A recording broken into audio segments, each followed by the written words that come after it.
for the Holy Spirit to come. He had to go for the Holy Spirit to come.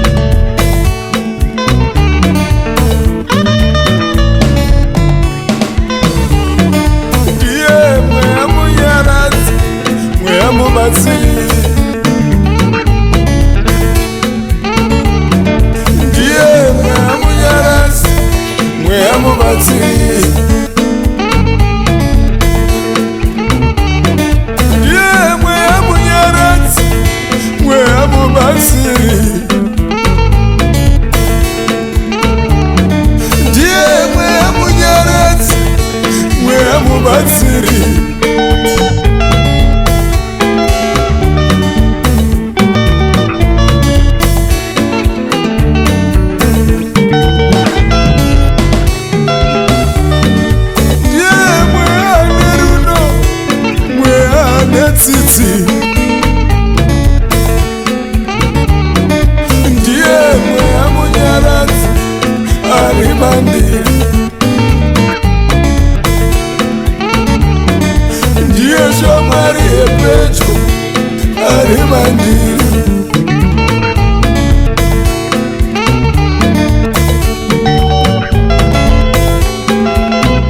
Aivapo pakutanga achavepo nekuzinga mberi mberi.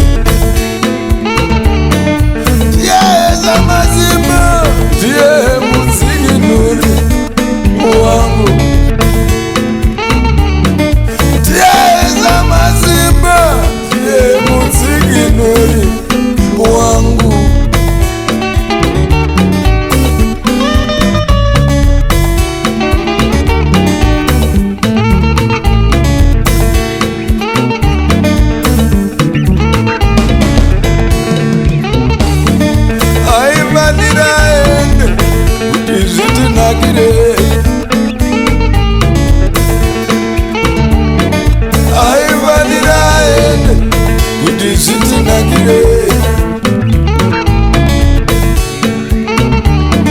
Jesus said to go for the Holy Spirit to come.